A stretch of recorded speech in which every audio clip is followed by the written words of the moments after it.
Hello and welcome back to our vlogs. Loons. Let's Trek. And yeah, another vlog, another day on planet Earth. And we're somewhere else today, aren't we, Kath? We certainly are. We're from a very unique, unusual place. A top secret place, Kath, where you have to go through a barrier to get in. Yeah, and you have to have a code. Oh yeah, for the entrance. There's a clue.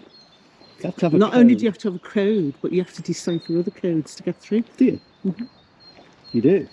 What do you think about that then? Well, just look at these buildings here. These buildings here. See? They look very, almost look like a concentration camp, don't they? Yeah. Or an army base. Yeah. Look at that. So, we're at Bletchley Park. The home of the Codebreakers. The home of the Codebreakers. And Alan Turing. Yeah. And a lot of others as well. And we've been here a few times, but we've never vlogged it. So, we thought we'll do a vlog today. Yes. And see what's here. So this is the entrance here, isn't it? It is. Look. Bletchley Park. So you'll find out more about it as we go on. So we're just going to go in now, and when we've checked in, we'll get back to you. So here we are at Bletchley Park entrance. It's a fascinating place, Bletchley Park. It's kind of like very educational and relaxing at the same time, if you can have such a thing. The first thing you need to do when you come to Bletchley Park is get a cup of tea. Codebreakers tea. Yeah, so explain a bit about what this place is, Kath, because people really don't know if they've never been here before. Code-breaking film. It's about code breaking. That reduced the war against Hitler by 2 years. So they estimate. So they estimate. Yeah. Approximately. But would have inevitably saved thousands of lives. It would have done. Would have done. And did do. Bletchley Park is basically, it's a factory. A Second World War factory of code breaking. Over 10,000 people worked here. Yes. 3/4 of them were women. Yeah. Most of them are unknown because the records were destroyed at the end of the war. So the people who worked there, and the photographs you'll see as we walk around of people, nobody knows who they are. They've passed on now, they've gone. Or they've still got relatives that can identify some. And the only reason they find out who them people are is by the people who visit here and say, my grandma or my mother used to work at Bletchley Park, and she only told us at the end of the time that they were here. Because during the time they were here, they had to swear an honour to say that nothing was spoken. It was the Official Secrets Act, and if you broke that act, and imagine this, right? You're an 18-year-old woman, a typist or a secretary, and you have to sign this Secrets Act, as it were. Secrets Act, and if you broke that, if you spoke about any of the work that you did at Bletchley Park, you could be shot. I tell you what, by signing that, then you think, my God, you know. That must have been a lot of pressure on people, don't you think? It was, and the workers here couldn't speak to anybody, and they used to be billeted in and around Milton Keynes, which isn't far from here, and Bletchley, and they were, or some of them were bussed in from other parts of the area, the district, and they were bussed in every day. They couldn't speak to anyone. They couldn't speak to the relatives. They couldn't speak to the partners about it. They couldn't even speak to their children or anybody about what they did. Well, they couldn't have made known what they did. That was it. No. And then that was just taken as read. Yeah, but that was it. Yeah. Imagine a world where you have to do that. We can't speak about your work, which is a big part of your life. Very restrictive, isn't it? And it caused a lot of mental illness in people, and people did commit suicide because they had to work here. Yeah. Yeah. But this was such an important part. Must have been the mental pressure there, wasn't it? That was really pushing down. Totally, because you're not allowed to speak. It's like being in prison, isn't it? Yeah. But without this, these are the unsung heroes, aren't they? Of our history as a country. More important than that, the people who worked there didn't actually know what they were doing. Exactly. They didn't know what one department was doing against what they were doing. They were unsure about what all this was about. Yeah. They weren't told. They only had little bits of information, their little bit of the information, and it was all in an effort to break German codes and keep them secrets for the British so that they could use them in war situations. And tracking and analysis against what Hitler was doing. But, I mean, think about the great minds who were actually attracted to here and were here, like Aaron Turing, a lot of the others, great mathematicians and codebreakers of their time, here now in Bletchley. This is where it all happened. This is said to be the home of the code breakers, basically, and the home of modern computing. Computers and artificial intelligence were actually developed here. Alan Turing, first AI, actually predicted the rise of artificial intelligence in 1939 when he was working on it at Bletchley Park. Was when he joined here. Yes, they invented the bomb machine, which was the first modern computer which can identify. That was the very first one before Enigma. Well, the Enigma machine was the coding device. It was the coding device. The Enigma machine was the coding device. Yeah. The bomb machine that was developed at Bletchley Park was the thing that broke the code.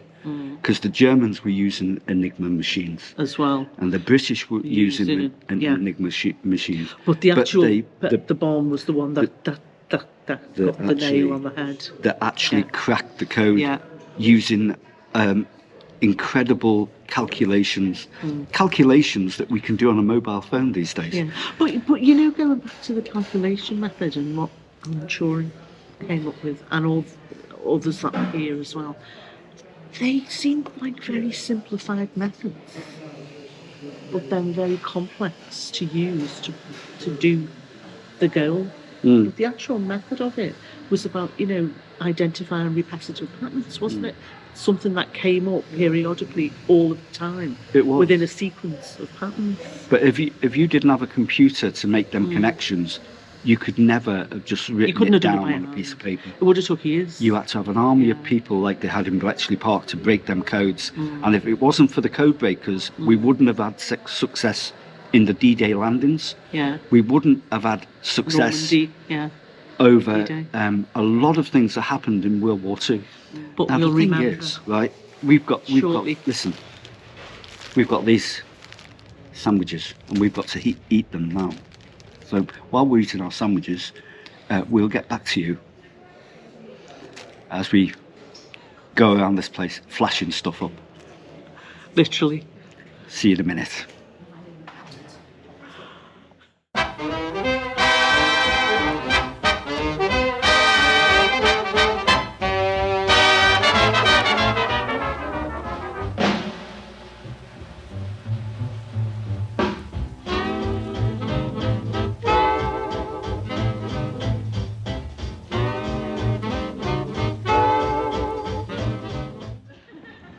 It is a top secret site at Bletchley Park, but if you pay your money, you can come in. But you always feel a bit nervous about vlogging in a place like this in case somebody stops you, grasses you up.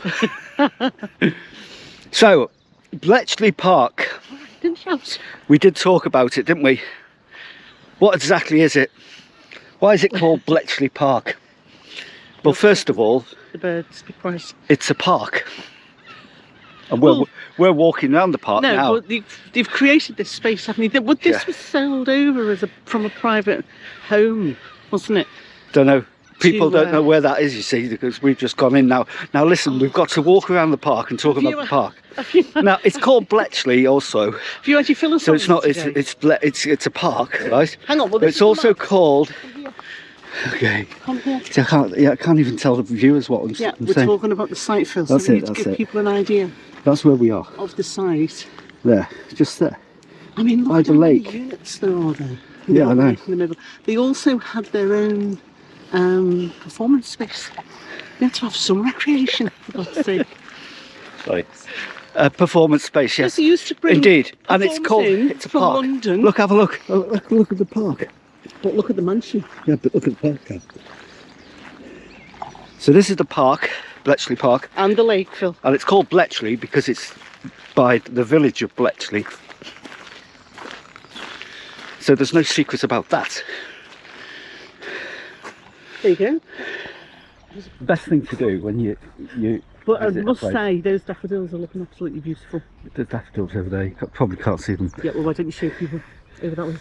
Yeah, okay. The thing is, when you get to a place like this, it's better getting your bearings, right? The most important thing is pick up. Get your headsets when you come. Your headset, this. Yeah. And your headphones. In various languages. Because they will give you a free guided tour of Bletchley Park. And I can tell you now, it's really informative. You do really need a guided tour of this place because it's a complex place. It is like a factory. When I say that, it's factory units. It's 10,000 people. Army base, isn't it? Yeah, working here during the war, and we're lucky to have it because it was going to be demolished for housing. Oh, a new housing development, yeah. Housing development, and even as late as 2008, when they were in real difficulty. Bletchley Park was in real difficulty. And financially, you mean? A woman called a woman again. Yeah. Dr. Sue Black. Oh yes. Actually, came here and recognised the difficulty. Now she was a computer scientist, analyst. Yes, and she actually fundraised to keep Bletchley Park for the nation. So then they developed an independent trust to manage it. If you visit here, you will realise how important this was, not just to the war effort, but for Britain's standing in the world of computer sciences and artificial intelligence, and all the things we use today actually stem from this place. This should not just be a museum. This should be a UNESCO World Heritage Site. Do you know what? I was thinking that. Yeah. Because of the very nature of how it assisted the progression of humankind. Absolutely. Yeah. And I think this is one of the best museums and parklands. Yeah. And, beautiful and stately homes that we've ever visited, don't you think? Oh, and while this is our third time being here, by the way. While we're on the intricum of important women. Intricum. That lady, by the way, the high mathematician and codebreaker who worked alongside Alan Turing and all the other male dominated group was May Beatty. Okay, what we'll do now is to honour the highest female codebreakers that were here. Honour May and her work. We'll flash up her photograph. We will. And there were other very fine mathematicians who, of course, I think there was about another three or four females who were at the top ranking, who came from Oxford and Cambridge and all. You know, they were highly studied in mathematics and various other forms, and physics and unsung heroes. Yeah, that's right, Phil. Okay, well, let's have a walk around the park and we'll talk about it as we go. Let's have a look at that. This is a top secret site, and everybody who fought at the World War Two and D-Day would never have heard of Bletchley Park. No. It wasn't talked about, it was top secret. Well, it couldn't be, could it? No. So can you rock and roll now? Hitler would have had a field day if he'd have known this was here. And certainly if he had known that the boffins at Bletchley Park had actually broken his secret code. Yeah. And we're listening in. And we're listening into his every word. their analysis of how they were going to, you know, invade further parts of Britain and various things. And they Operation actually, Sea Lion and all of that was cracked here. And not only that, the D-Day invasion, where the British put out false information about them landing at Calais. And they believed it. And the Germans believed it because they intercepted a secret memorandum from Adolf Hitler himself. Yes. Who said when they landed at Normandy, said, "Don't be ridiculous." Yeah, exactly. They're definitely going to land at Calais. Yeah. But the British deceived them. Well, that was a good move. It was a tactical manoeuvre, wasn't it? Yeah. To now over here, the buggers. Over here is the actual office where Alan Turing. That's right, over there, yeah. On his bomb making machine. No, we call it the bomb. It's called the bomb, yeah. Now look at this. We're going to go into the mansion. Here it is, 1883. Let's flash up some information on this mansion as we go along. So we're going to go in here.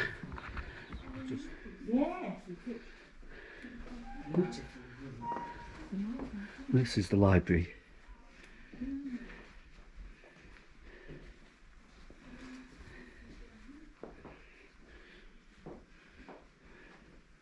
And of course they know the church speech, don't they? The audio from this room. Yeah, there's sometimes an audio that goes with this room as well.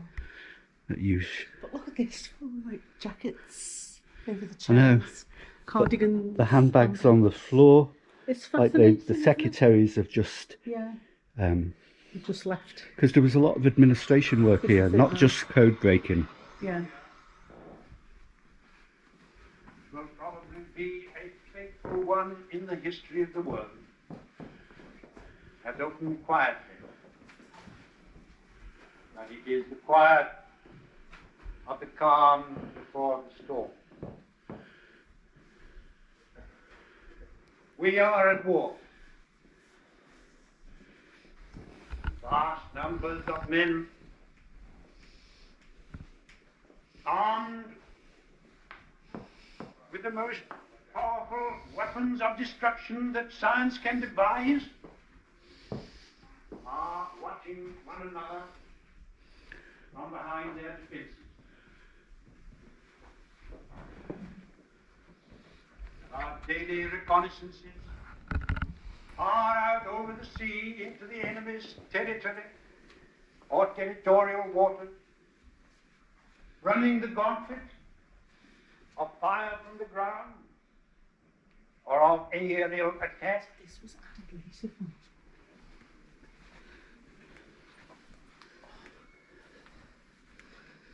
This is the billiards room of the old, when it was a stately home.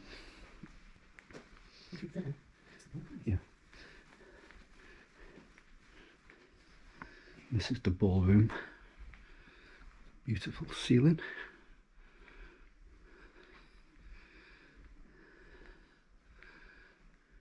So it was used as a teleprinter room during the war.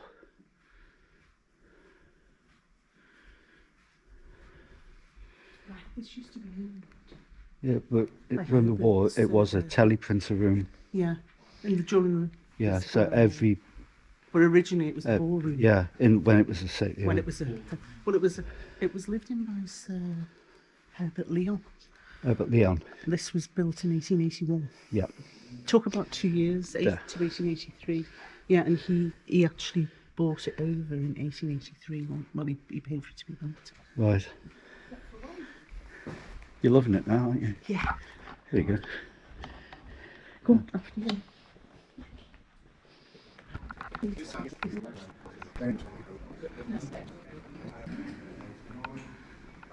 give you a nice commentary on the house. Sold the entire site to a developer, Right. who was literally going to level everything and build housing. No. Then the Bletchley Park Trust was formed to save the place, and that's where we are now. So twice in its history, it could have literally been just pulled down. If it hadn't been for the Second World War, we wouldn't be here. Because there'd have been no need for it, so it would have been pulled down. That's Because older amazing, states, isn't it? You once think they that? of no use, way back there, they just... So it could have been pulled down on 2 occasions. Yeah. Oh, wow. Which would have been a disaster. Wouldn't it? It makes you feel even more that sense of value of Yeah. being here, doesn't it? It does, it really does.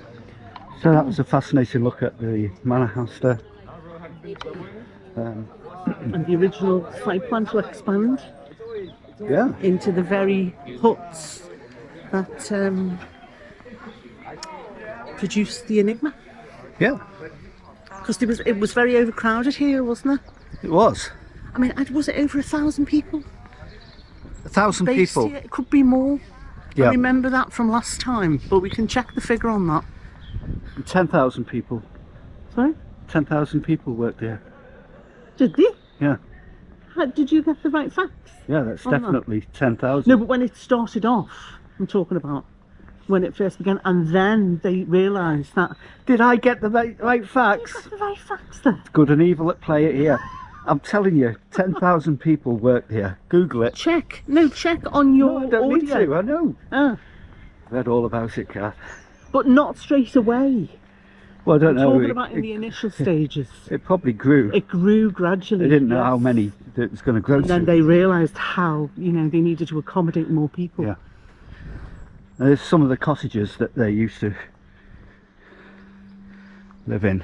But a lot of them lived outside, didn't they? Because they used to get They did. bussed in and out. So we're going to go around here. This is a quick look at the garages here. Every time you come back, you get a different sense of it, don't you? Yeah. So much information. You learn something new all of the time. So, some of the staff cars, Secret Intelligence Service. It's like a James Bond film when you go around here. GCHQ Field Office from Afghanistan 2009. So this is one of the GCHQ. Yeah. They were designed specifically for shuttling around the top secret ultra intelligence to military commanders on the front line. Wow. These. Yeah.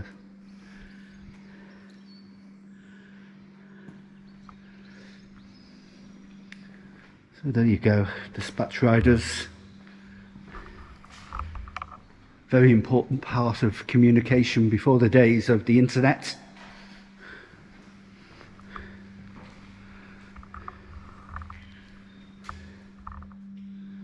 Ambulance. That's a feisty old thing, isn't it?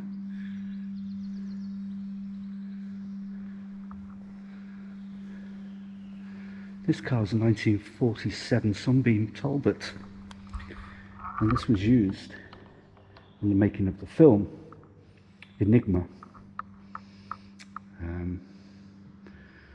in 2001, and it was produced by Jagger Films. This was owned by Mick Jagger, who donated the car to Bletchley Park.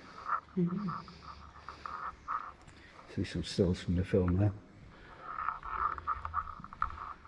Now these dispatch riders, they deliver up to 3,000 messages per day, every single day. So you could imagine the to and fro and the animation that would have gone on here, couldn't you? Absolutely. And if we go down this way, this is at the back of the manor house now. And you see this place here? This was the back road into Bletchley Park. Oh, the secret. So this is where the dispatch riders would come in on the bikes. would come in into the bikes, Yeah. park them in the garages there, and then run over to the decoding And blocks they'd be doing that All day. of the time. all of the time. 3,000 messages ago. It was a back road Crazy all day. down country lanes Every day. and secret ways of going, not keeping off the main roads, so they weren't detected by enemy spies. Well, they were always one step ahead, weren't they? Yeah. Of them. So top secret deliveries, you can see a sign here for it. Yeah. So they used to come in here, and there was a sentry there, Yeah. who would check the papers of each and every Check they weren't imposters. yeah, and Yeah. they weren't carrying any Wrongdoings. wrongdoings. Come in here, the back gate at Bletchley Park, and ride down here.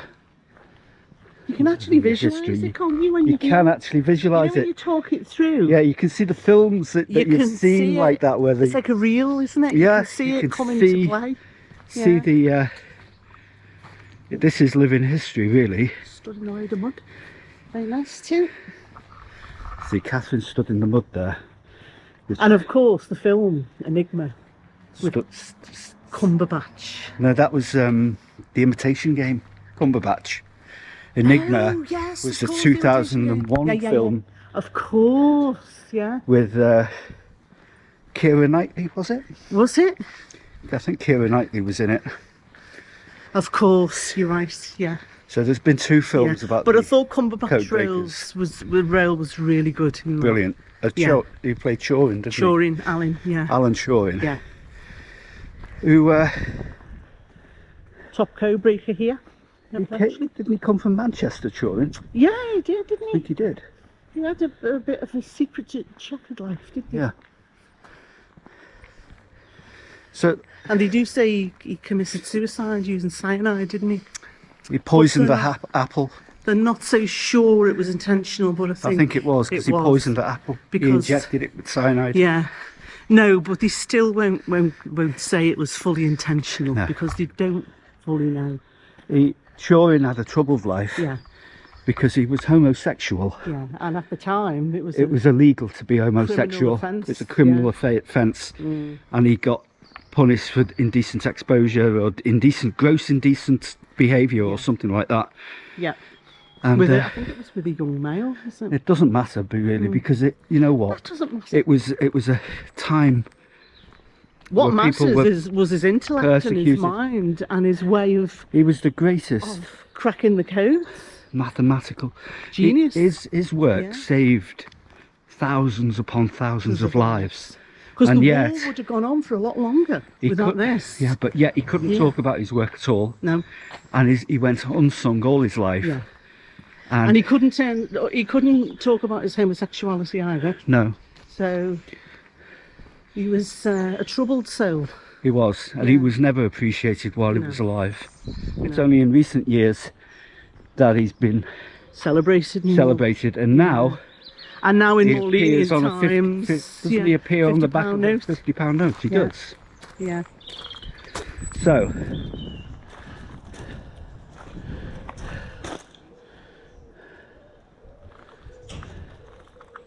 code breaking.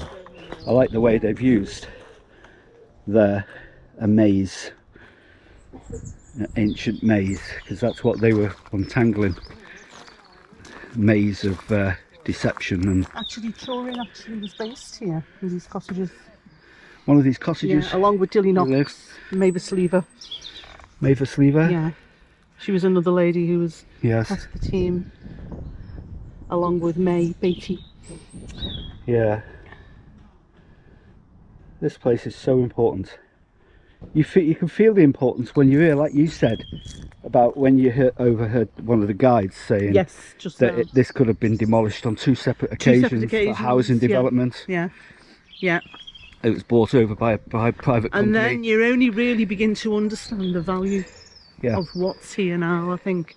Because like he said, if this had been gone, everything else would have gone with it. Yeah. You know, all the history content that's here, Absolutely. the importance it had in the war, Yeah. saving of lives, and just being ingrained in our psyche Yeah. here, you know, in the UK. But you know what? I still think Bletchley Park is an unknown place to visit. It's not so much on the touristy trap as it should be. The tennis courts. I think it's a selective experience for people. Yeah. I mean, it's here for everyone, but I think for people who want to get to know more about what happened here, Yeah. it's full of information. It is. So, what's our next? I think we're going to go into one of these huts Okay, and let's head in. let's discover what life was like for the code breakers in these huts.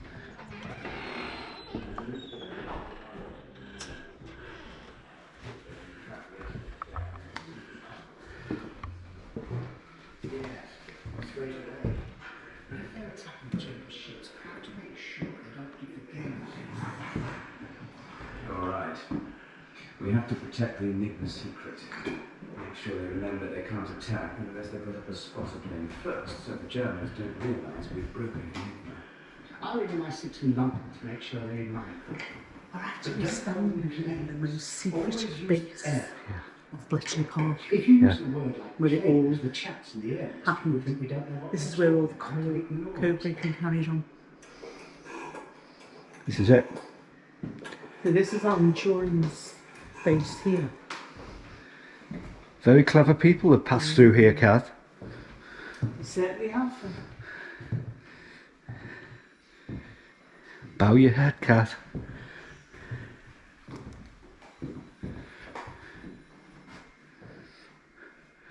It looks like they've just stepped out the room. See? I tell you what, there's a real sense of atmosphere, isn't there? There is. Especially with the little dialogue things going on. Look at the coats. But you know what? Just think about all the energy that passed through here. No. You know, it's starting to sound like Doris Stokes. No, but seriously, buildings have those energy. They do. They do. Some of these And when doors you are think locked. the important stuff that was going on I know. here. Top secret. See, neat. And the guys on the watch turn them into intelligence reports? No, that's not what the watch does. They emend and translate. What do you mean, amend? The German messages aren't always complete. Oh yeah.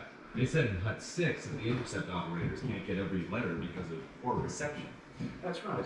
Experts work out what the missing words are and then translate the messages into English. I see. Talk What happens about next? poor reception with translation. We still have that today, the internet. I know. But to make sure no one knows we've broken Enigma, they're made to look like an agent. Ah. So like a report from a spy? Exactly. That's done by a specialist intelligence officer. We've got 50 officers in our state in the War Office.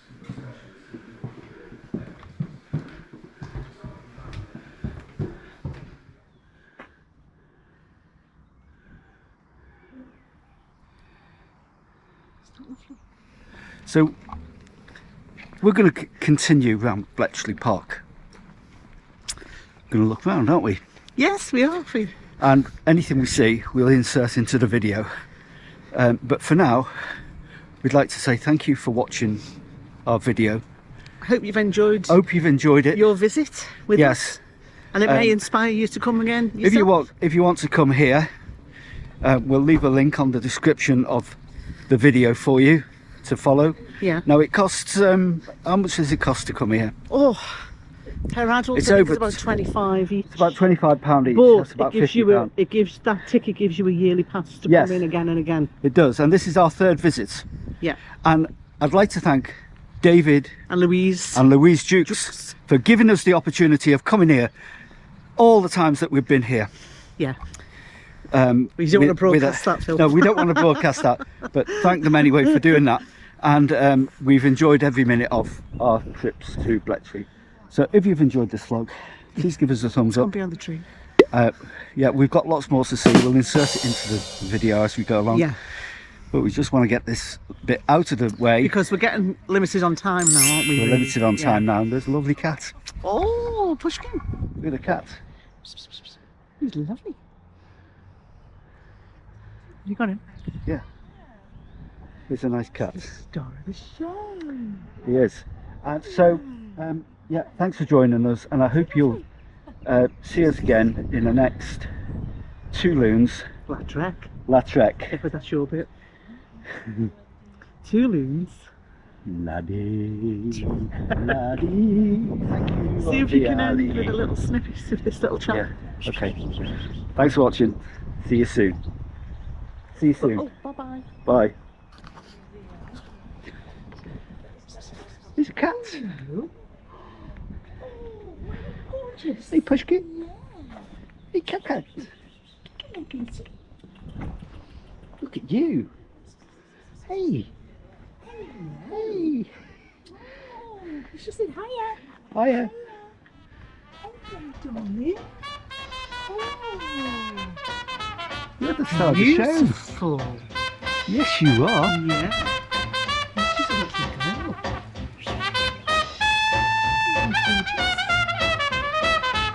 Star of Bletchley.